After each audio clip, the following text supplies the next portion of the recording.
ಸಾಲಹಳ್ಳಿಯಲ್ಲಿರುವ ಅಲ್ಪಸಂಖ್ಯಾತರ ಮುರಾರ್ಜಿ ವಸತಿ ಶಾಲಾ ವಿದ್ಯಾರ್ಥಿಗಳ ಮೇಲೆ ಶಿಕ್ಷಕನಿಂದ ಮನಸ್ಸೋ ಇಚ್ಚಿ ಹಲ್ಲೆ ಮಾಡಿದ ಘಟನೆ ನಡೆದಿದೆ. ಬೆಳಗಾವಿ ಜಿಲ್ಲೆ ರಾಮದುರ್ಗ ತಾಲೂಕಿನ ಸಾಲಹಳ್ಳಿಯಲ್ಲಿರುವ ಅಲ್ಪಸಂಖ್ಯಾತರ ಮುರಾರ್ಜಿ ವಸತಿ ಶಾಲೆಯಲ್ಲಿ ಘಟನೆ ನಡೆದಿದೆ.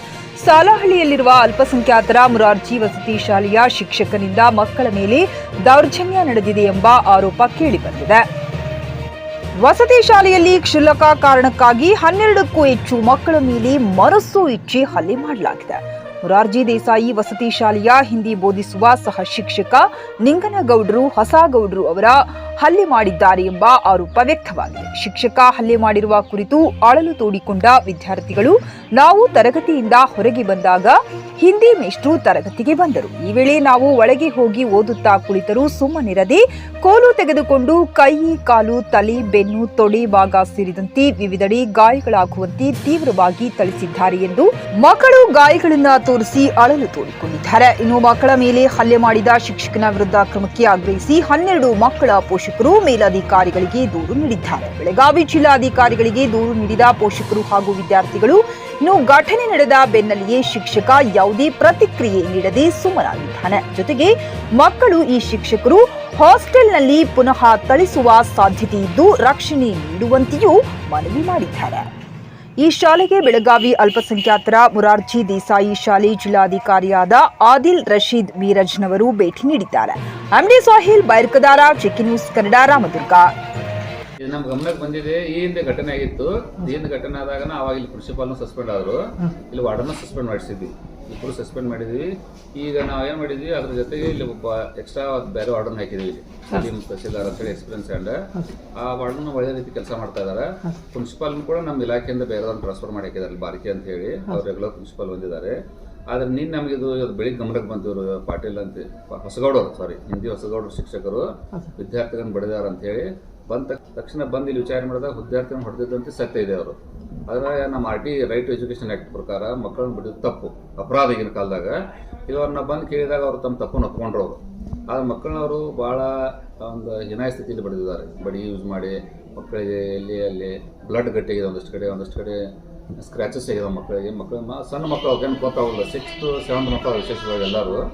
ಆ ಶಿಕ್ಷಕರನ್ನ ಕರ್ಕಿದಾಗ ಪಾಲಕರು ತಮ್ಮ ವೇದನೆ ಅಂತ ಹುಡ್ಕೊಂಡ್ರು. ನಾವು ನಮ್ಮ ಮಕ್ಕಳು ಅಂತೇಳಿ ಬಿಟ್ಟಿರ್ತೇವೆ ನಿಮ್ಮ ಅಂತೇಳಿ ಅಂದಾಗ ಅವೆಲ್ಲ ಪಾಲಕರು 24 hours ನಮ್ಮ ಅಂತೇಳಿ ಇರ್ತಾರೆ, ನಮ್ಮ ಮಕ್ಕಳು ಅಂತ ತಿಳ್ಕೊಂಡು ನಾವು ನಡಿಬೇಕಾದಾಗ ಆ ಶಿಕ್ಷಕನ ಕರ್ಕಿದಾಗ ಅವರು ಗದ್ದಲ ಮಾಡ್ತಾ ಇದ್ರು, ದಾಂಧಲೆ ಮಾಡ್ತಾ ಬರೋದು ಅಂತೇಳಿ ಅದೇ ಹೇಳಿದ, ನಿಮ್ಮ ದಾಂಧಲೆ ಮಾಡಲಿ ಗದ್ದಲ ಮಾಡಲಿಪ್ಪ ಹೈಯರ್ ಅಥಾರಿಟಿ ಇರ್ತೈತೆ ತಿಳಿಸ್ಬೇಕು. ಮತ್ತು ಜ್ಞಾನ ಆಫೀಸಲ್ಲಿ ಬಂದು ಹೇಳೋದು ಬರೋದು ದೊಡ್ಡ ತಪ್ಪ. ನಾವೀಗ ತಪ್ಪು ಒಪ್ಕೊಂಡ್ರು ನಮ್ಮ ಅಂತೇಳಿ. ಅದು ತಪ್ಪು ಒಪ್ಕೊಂಡ್ರೆ ನಮ್ಮಲ್ಲಿ ನಡೆಯೋದಿಲ್ಲ. ಯಾಕಂದ್ರೆ ನಮ್ಮಲ್ಲಿ ಏನಾದ್ರು KCSR ಅಂತ ಇರ್ತದೆ, ನಿಯಮ ನಮ್ಮ KCSR ಸರ್ಕಾರ ನಿಯಮ ಇರ್ತಾವೆ. ಆ ನಿಯಮಾನುಸಾರ ಇವತ್ತಿಂದ ಇವತ್ತು ಅವ್ರ ಮೇಲೆ ರಿಪೋರ್ಟ್ ಮಾಡ್ತಾ ಇದೀವಿ ಸರ್ ನಾವು. ಯಾಕಂದ್ರೆ ಎಲ್ಲ ಮಕ್ಕಳು ಸಹಿ ಮಾಡಿಕೊಟ್ಟಿದ್ದಾರೆ ಏನಾಗಿದೆ ಅಂತೇಳಿ. ನಾವು ಎಲ್ಲ ವಿಡಿಯೋಗ್ರಾಫಿ ಮಾಡ್ಕೊಂಡಿವಿ. ಅದನ್ನು ತೊಗೊಂಡು ನಮ್ಮ ಮೇಲಾಧಿಕಾರಿಗಳ ಗಮನಕ್ಕೆ ತಂದು KCSR ನಿಯಮ ಏನಿದೆ ಶಿಸ್ತು ಕ್ರಮ ಕೈಗೊಳ್ತೀವಿ. ಮತ್ತು ಆದಷ್ಟು ಅವ್ರನ್ನ ಏನು ಮಾಡ್ತೀವಿ, ಇಲ್ಲಿಂದ ನಾವು ಬೇರೆ ಕಡೆ ಟ್ರಾನ್ಸ್ಫರ್ ಮಾಡೋಕ್ಕೂ ನಮ್ಮ ಇಲಾಖೆಗೆ ಸೂಚನೆ ಮಾಡ್ತಾ ಇದ್ದೀವಿ ಸರ್. ಸೆಕ್ಷನ್ಗೆ ಅದನ್ನ ಬರಿತಾ ಇದ್ದೀವಿ. ಹೆಂಗಿದೆ ಸರ್, ನಾನು ಹೈಯರ್ ಅಥಾರಿಟಿ ಈಗ ನಾವು KCSR ನಿಯಮಾವಳಿ ಬಿಟ್ಟು ಮಾಡಕ್ಬೋದು ಸರ್. KCSR ನಿಯಮಾವಳಿ ಅಲ್ಲಿ ಆದಂತೆ ಸತ್ಯ ನಾವು ನೋಡಿದ್ವಿ, ಪಾಲಕರು ನೋಡಿದಾರೆ, ಮಕ್ಕಳಪ್ಪ ಶಿಕ್ಷಕರು ಒಪ್ಕೊಂಡು ಈಗಾಗಲೇ ಟ್ರಾನ್ಸ್ಫರ್ ಮಾಡಿದ್ರೆ ಟ್ರಾನ್ಸ್ಫರ್ ಇಲ್ಲ, ಶಿಕ್ಷೆ ವಿತ್ ಟ್ರಾನ್ಸ್ಫರ್. ನಮ್ಮ ಏನೋ ಪ್ರಿನ್ಸಿಪಲ್ ಕ್ವಶನ್ ಪೇಪರ್ ತೆಗಿಬೇಕಂತವ್ರದ್ದು ಅದಕ್ಕೆ ಕೇಳಿದವ್ರಿಗೆ ಯಾಕೆ ಬಂದಿದ್ದೆ ಅಂತ ಹೇಳಿ.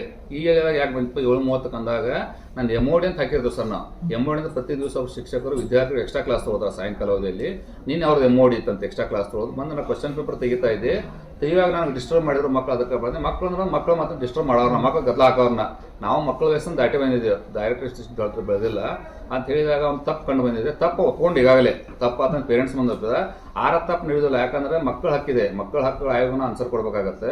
ನಮ್ಮಲ್ಲಿ ಯಾವ ರೀತಿ ನಮ್ಮ KCSR ನಮ್ಮ ಸರ್ಕಾರ ನಿಯಮಾವಳಿ ಪ್ರಕಾರ ಕ್ರಮ ತೆಗೆದುಕೊಳ್ಬೇಕು, ನಮ್ಮ ಮೇಲಾಧಿಕಾರಿ ಗಮನಕ್ಕೆ ತಂದು ಅವ್ರಿಗೇನು ಸಸ್ಪೆನ್ಷನ್ ಆಗೋದು, ಏನು ಟ್ರಾನ್ಸ್ಫರ್ ಮಾಡೋದು, ಏನು ಸೂಕ್ತ ಕ್ರಮ ತಗೊಳ್ತಾರೆ ಅದನ್ನು ನಮ್ಮ ಮೇಲಾಧಿಕಾರಿ ಗಮನಕ್ಕೆ ಇವತ್ತಿಗೆ ಅಪಾಯಿಂಟಿಂಗ್ ಅಥಾರಿಟಿ ಇದೆ ಸರ್. ಈಗ ಯಾವುದೇ ಸರ್ಕಾರಿ ನೌಕರ ಮೇಲೆ ಕ್ರಮ ಕೈಗೊಳ್ಬೇಕಾದ್ರೆ ಅಪಾಯಿಂಟಿಂಗ್ ಅಥಾರಿಟಿ ಯಾರು ಇರ್ತಾರಲ್ಲ, ಜಿಲ್ಲಾಧಿಕಾರಿ ನಾ ಹೇಳ್ತೇನೆ ಸರ್ ಪ್ಲೀಸ್. ಹೆಂಗಿದೆ ಈಗ BO ಇದ್ರೆ ಶಿಕ್ಷಕರು ನಮ್ಮ ಎಜುಕೇಷನ್ ಇದು ಮೈನಾರಿಟಿ ಡಿಪಾರ್ಟ್ಮೆಂಟ್ನಲ್ಲಿ ಏನಿದೆ, ನಮ್ಮ ಅಪಾಯಿಂಟಿಂಗ್ ಅಥಾರಿಟಿ ಮಾನ್ಯ ಡೈರೆಕ್ಟರ್ ಸಾಹೇಬರಿಂದ ಅವರೇ ಅವ್ರ ಮೇಲೆ ಕ್ರಮ ಕೈಗೊಳ್ಬೇಕು. ನಾವೇನು ಮಾಡ್ಬೋದು, ಡೆಪ್ಯುಟೇಷನ್ ಮಾಡ್ಬೋದು ಅಷ್ಟೇ ಅವರಿಂದ ಬೇರೆ ಕಡೆಗೆ ತಾತ್ಕಾಲಿಕವಾಗಿ ಕ್ರಮ ಕೈಗೊಳ್ಬೇಕಾದ್ರೆ ಇವತ್ತು ಬರ್ತಾ ಇದೆ ಸರ್ ರಿಪೋರ್ಟ್. ಹಾಗಾಗಿ ಮಕ್ಕಳದಾಯ್ತು, ಪೇರೆಂಟ್ಸ್ ಆಯ್ತು, ನಾವೆಲ್ಲ ಲೇಖಿಯನ್ನು ತೆಗೆದುಕೊಂಡಿದ್ದೀವಿ. ಇವತ್ತು ನಾವು ರಿಪೋರ್ಟ್ ಸೆಂಡ್ ಮಾಡ್ತಾ ಇದ್ದೀವಿ ಸರ್. ವಿದಿನ್ 3 ದಿನದಾಗ ಅವ್ನು ತನ್ನ ಹೇಳಿಕೆಯನ್ನು ಕೊಡ್ತಾರೆ, ಅವ್ರು ಸ್ಪಷ್ಟನೆ ಕೊಡ್ಬೇಕಾಗತ್ತೆ ಸರ್. ಅದು MOD ಇತ್ತಲ್ಲ ಅವ್ರದ್ದು ಇದ್ದಾಗ ಬೇರೆ ಇರಲ್ಲ. ನಮ್ಮಲ್ಲಿ 7 ಶಿಕ್ಷಕರು ಇರ್ತಾರೆ ಸರ್. 7 ಶಿಕ್ಷಕರಾಗ 6 ಶಿಕ್ಷಕರು ಒಬ್ರು ವಾರ್ಡನ್ ಇರ್ತಾರೆ. ಈಗ ನಾವೇನ್ ಮಾಡ್ತೀವಿ, ಸೋಮವಾರ ಒಬ್ರು MOD, ಮಂಗಳವಾರ MOD ಹಾಕಿರ್ತೀವಿ. MOD ಆ ಶಿಕ್ಷಕರು ಅಷ್ಟ ಬಂದಿರ್ತಾರೆ, ಉಳಿದ ಶಿಕ್ಷಕರು ಅವ್ರ ಮನೆ ಹೋಗ್ಬಿಟ್ಟಿರ್ತಾರೆ. ಇವಾಗ ನೀನು ಬಂದಾಗ ಏನಾಗೈತಿ, ಅವ್ನಿತ್ತ ಏನ್ ಮಾಡಿದ್ದು ನಮಗೆ ಗೊತ್ತಿಲ್ಲ, ನಾನು ನೋಡಿಲ್ಲ ಹೇಳಬಾರ್ದು ತಪ್ಪಾಗತ್ತೆ. ಹಿಂದಿ ಕ್ವಶನ್ ಪೇಪರ್ ತೆಗಿತಾ ಇದ್ದೀವಿ ಸರ್, ನನಗೆ ಡಿಸ್ಟರ್ಬ್ ಮಾಡಿದ್ರು, ಅದಕ್ಕೆ ಬಡದ ಅಂತ ಹೇಳ್ತಾರೆ. ಮುನ್ಸಿಪಾಲ್ ಇಲ್ಲದಕ್ಕೆ ಇಷ್ಟೆಲ್ಲ ಗದ್ದಲಾಗಿದೆ. ನೀನು ಅವ್ರಿದ್ರೆ ಸಮಸ್ಯೆ ಆಗ್ತಿರಲಿಲ್ಲ, ಮುನ್ಸಿಪಾಲ್ ಈ ಸ್ಥಳದಲ್ಲಿ ಇರಲಿಲ್ಲ, ನಿನ್ನೆ ಸ್ಥಳದಲ್ಲಿ ಇದ್ದರೆ ಸಮಸ್ಯೆ ಆಗ್ತಿರಲಿಲ್ಲ. ಅದೇ ರೀತಿ ಮುಂದೆ ಆಗದಂಗೆ ನೋಡ್ಕೋತೀವಿ ಸರ್ 100% ಇದನ್ನ. ಮಕ್ಕಳ ಆಯೋಗ ಇದೆ, ಅವ್ರಿಗೂ ಬರಿತಾ ಇದ್ದೀವಿ ಸರ್ ಅದನ್ನ. ಮಕ್ಕಳ ಆಯೋಗಕ್ಕೆ ಬರಿತೀವಿ, ನಮ್ಮ ಇಲಾಖೆಗೂ ಕಳಿಸ್ತಾ ಇದ್ದೀವಿ ಸರ್ ಅದನ್ನ. ಆಮೇಲೆ ಮಕ್ಕಳ ಮೆಡಿಕಲ್ ಮಾಡಿಸ್ತಾ ಇದ್ದೀವಿ.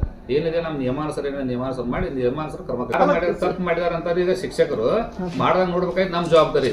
ಈಗ ಇದು ಅಚಾನಕ್ ಆದಂತ ಘಟನೆ ಇದು. ನಾವಿಲ್ಲಿ ನಮ್ಮ ಬಂದಂತ ನಮ್ಮ ಜಮೀರ್ ಅಹಮದ್ ಸಾಹೇಬ್ರು ಮಕ್ಕಳ ಬಗ್ಗೆ ಇಷ್ಟು ಕಾಳಜಿದಾರಲ್ಲ, ನಮ್ಮಲ್ಲಿ 15 ದಿವಸಕ್ಕೊಮ್ಮೆ ಚಿಕನ್ ಕೊಡ್ತಾ ಇದ್ರು, ಈಗ 8 ದಿವಸಕ್ಕೊಮ್ಮೆ ಚಿಕನ್ ಕೊಡಿಸ್ತಾ ಇದ್ದಾರೆ. ಎಲ್ಲಿ ನಮ್ಮ ಸಾಹೇಬ್ ವಿಸಿಟ್ ಮಾಡ್ತಾರಲ್ಲ, ಪ್ರತಿ ಹಾಸ್ಟೆಲ್ ವಿಸಿಟ್ ಮಾಡ್ತಾರೆ. ನಾವು ಆಕ್ಚುಲಿ ಸೆಷನ್ದಾಗ ಬಂದಾಗ ಕೂಡ ಬೆಳಗಾವದಲ್ಲಿ ನಮ್ಮೆಲ್ಲ ಹಾಸ್ಟೆಲ್ ವಿಸಿಟ್ ಮಾಡಿದ್ರು. ಅಂತ ಆಕ್ಟಿವ್ ಸಚಿವರು ನಾವು ನೋಡಿಲ್ಲ. ಅದು ನಮ್ಮ ಮುಖ್ಯ ಸಚೇತಕರಾದಂತ ಮಾನ್ಯ ಇಲ್ಲಿ ಶಾಸಕರಾದಂತ ಪಟ್ಟಣ್ ಸಾಹೇಬ್ ನಾವು ಕೂಡ ಬಂದಿದ್ದಿಲ್ಲ. ಶಾಸಕರು ಬಂದಿಲ್ಲ, ಶಾಸಕರು ಬಂದಿದ್ರು ಸರ್. ಅವಾಗ ನಾವು ಪಟ್ಟಣ ಕಡೆ ವಿಡಿಯೋ ತೋರಿಸ್ತೇನೆ. ನಾವು ಪಟ್ಟಣ್ ಸಾಹೇಬ್ ಬಂದ್ರೆ ಅದನ್ನ ಊಟ ಮಾಡಿ ಮಕ್ಕಳ ಜೊತೆಗೆ ಆ ಸಮಸ್ಯೆಯನ್ನು ಬಗೆಹರಿಸಿದ್ವಿ. ಈಗ ಮಿನಿಸ್ಟರ್ ಸಾಹೇಬ್ ಅಂತ ಒತ್ತಡ ಕೆಲಸದ ಒತ್ತಡದಿಂದ ಬರಕಾಗಿಲ್ಲ. ನೆಕ್ಸ್ಟ್ ಟೈಮ್ ಮೋಸ್ಟ್ಲಿ ಬರ್ತೇವೆ. ನಿಮ್ಮಲ್ಲಿ 10 ಎಕರೆ ಟಿವಿಎಸ್ ಕಂಪನಿಯ ತರತರಹದ ಮಾಡೆಲ್ ಬೈಕ್ ಖರೀದಿಸಲು ಯೋಚಿಸುತ್ತಿದ್ದರೆ SV ಟಿವಿಎಸ್ ಶೋರೂಮ್ ನಿಮಗಾಗಿ ತರುತ್ತಿದೆ ಹೊಸ ಮಾಡೆಲ್ಗಳ ಹೊಸ ಬೈಕ್ಗಳು. ಟಿವಿಎಸ್ನ ಎಲ್ಲಾ ತರಹದ ಬೈಕ್ಗಳು ಹಾಗೂ ಎಲ್ಲಾ ಬೈಕ್ಗಳ ಸರ್ವಿಸ್ ಹಾಗೂ ಅವುಗಳ ಸ್ಪೇರ್ ಪಾರ್ಟ್ಗಳು ಕೂಡ ಲಭ್ಯ. ಹಾಗಿದ್ರೆ ಹಿಂದೆ ಭೇಟಿ ನೀಡಿ SV ಟಿವಿಎಸ್ ಶೋರೂಮ್ ಮಾಲೀಕರು Lokesh RJ, Bharat petrol bunk ಎದುರುಗಡೆ, ನಾಗಲಕ್ಷ್ಮಿ ದಾಬಾ ತೀರ, ಗುಲ್ಬರ್ಗ ರೋಡ್, ಹುಮ್ನಾಬಾದ್.